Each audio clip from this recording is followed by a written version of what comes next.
back to my channel. So today we need to talk about social perception, attitude and its formation, changes and measurement.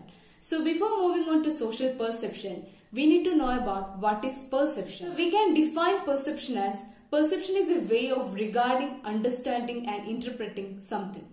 So now we can check some images and what you are getting first when you are looking onto that image.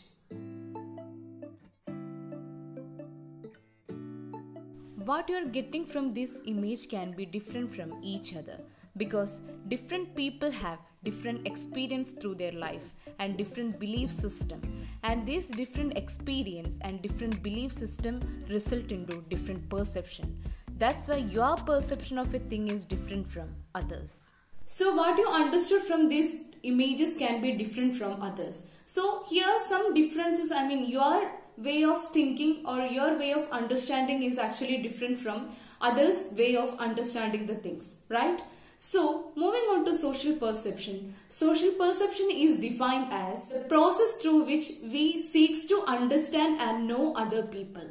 So for forming this social perception, we need to go through different processes. So the first process is known as non-verbal communication, second one attribution, third one impression formation, and last one impression management. So we need to know about what all this, we need to define or we need to understand the meaning of all this process.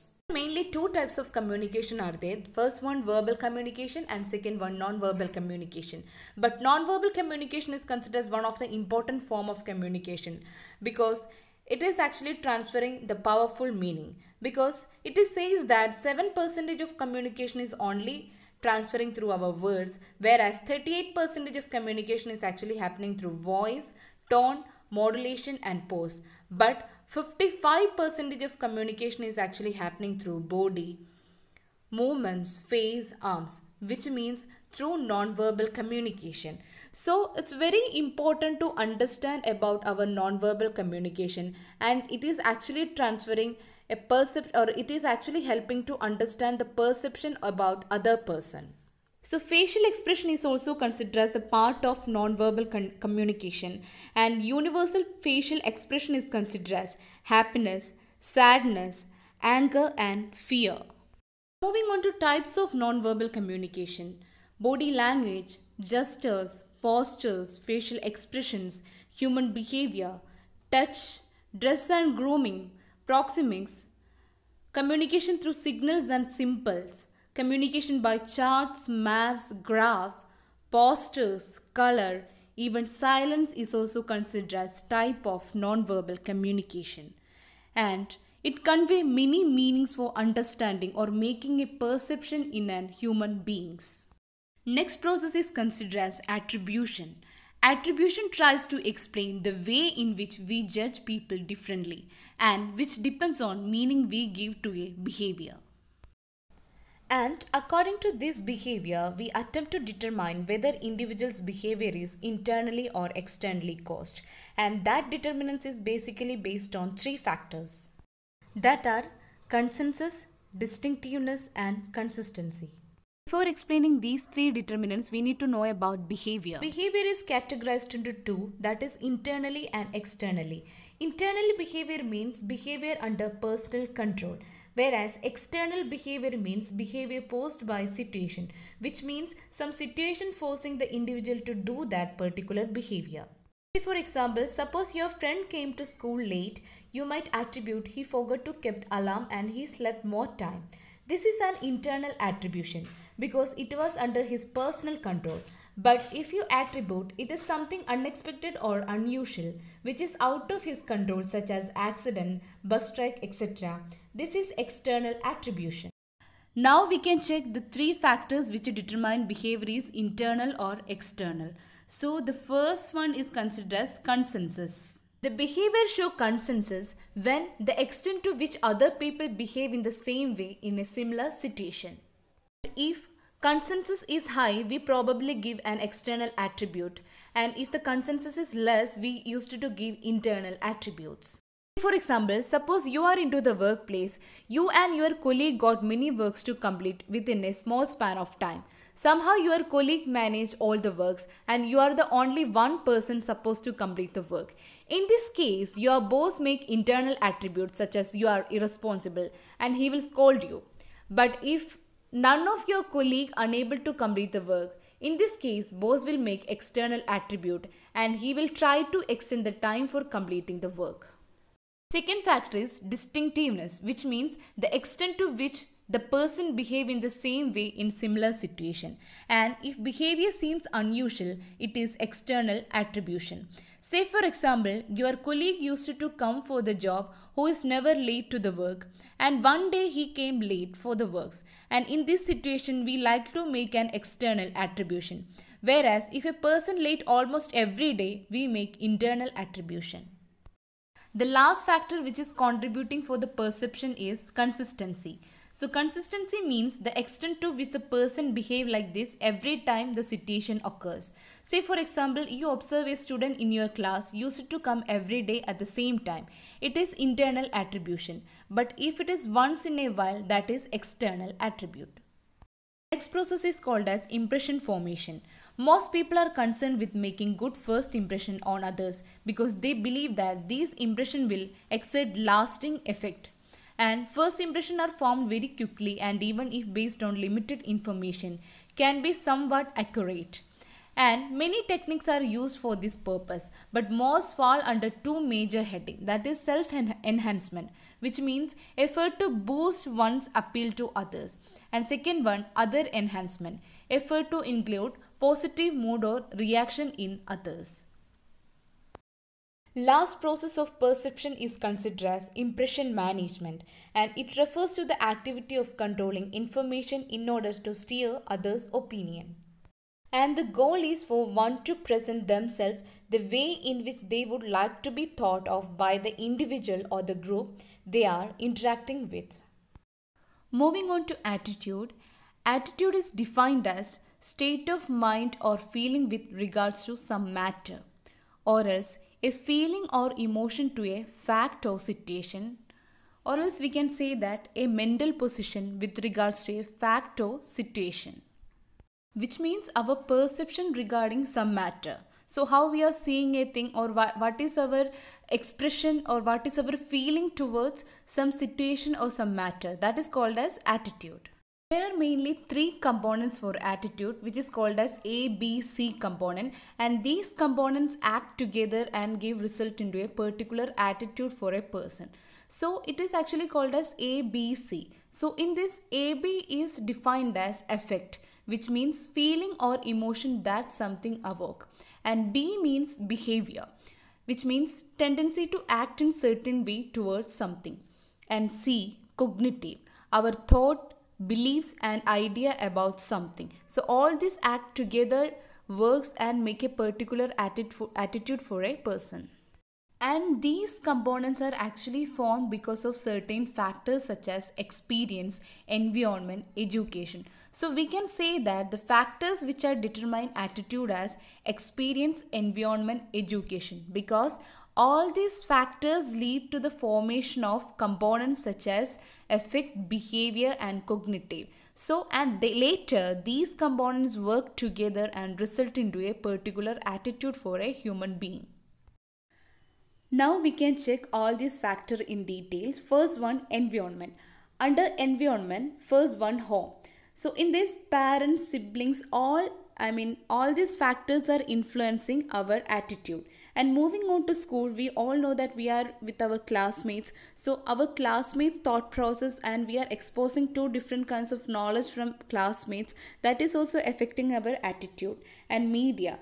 Through media like television, newspaper, magazine, we are getting many information which is positive and negative. All these things also can influence our attitude formation. And last one, cultural background, like our tradition, belief also have some effect on our attitude formation. Moving on to next factor, that is education. So education broaden our horizon and influence our thinking, action, behavior and attitudes.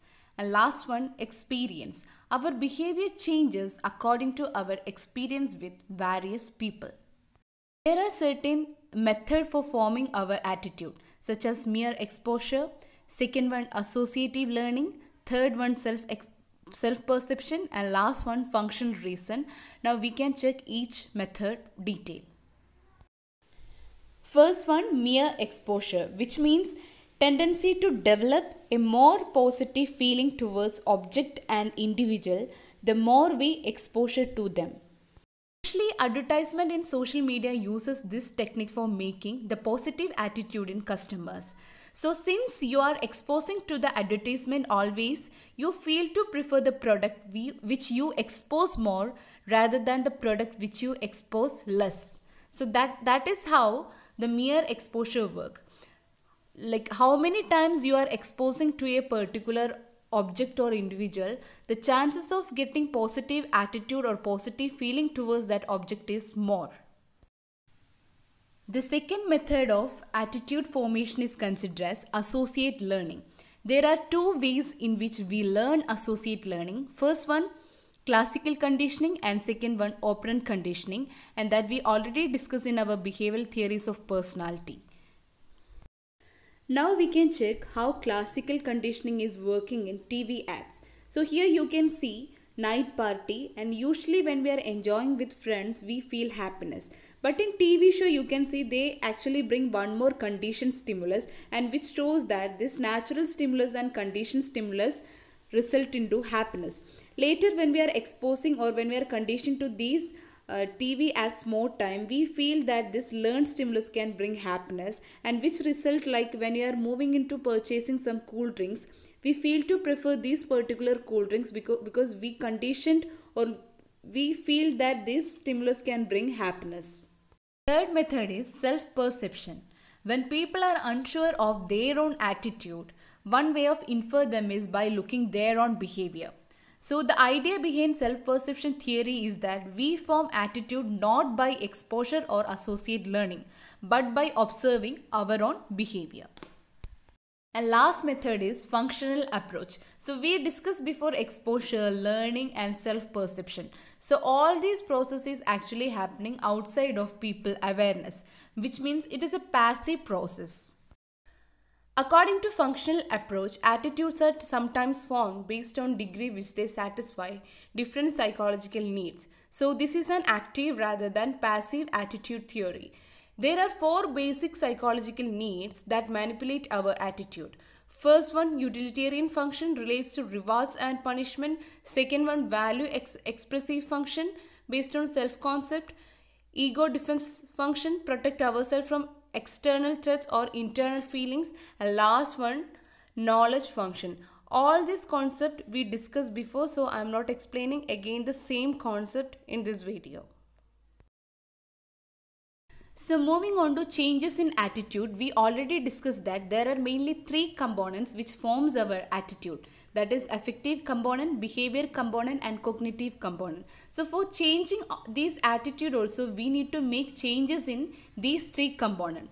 So moving on to affective component, the attitude changes can be brought about by associating a disliked object with pleasure feelings and thereby producing changes in belief and actions. And we can change behavior component by a person's belief and feeling about an object can be changed by changing individual's behavior towards it.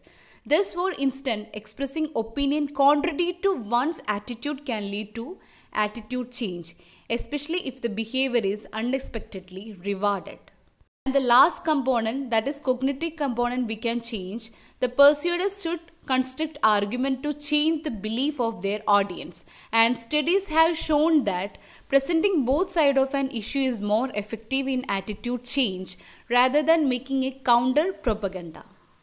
There are certain scales which help to measure attitude, such as Thurston, Likert scale, Guttman and semantic differential scale.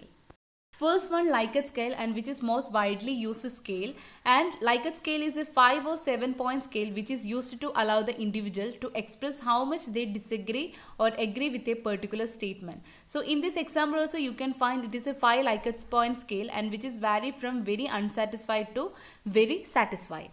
Next one is Thurston scale. It is defined as unidimensional scale that is used to track respondents' behavior attitude or feelings towards a subject, whereas in Likert scale you can find multidimensional, and in Thurston scale it is unidimensional scale.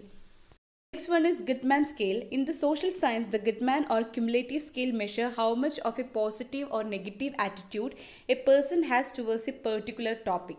So in this Gutmann scale, you can only mark the answer for a statement as yes or no, which means positive or negative. So there is no variation from, or we cannot say that there is no 5-point or 7-point Likert scale.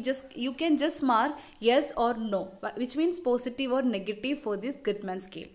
Last one is semantic differential scale, and it is a survey or questionnaire rating scale that asks people to rate a product, company, brand or any entity within the frame of a multi-point rating scale. So in this example also you can find the example as, here they ask to rate how is their manager, which means please rate your manager on the following traits. So here we only can rate product, company, brand or any entity. Okay, that is semantic scale.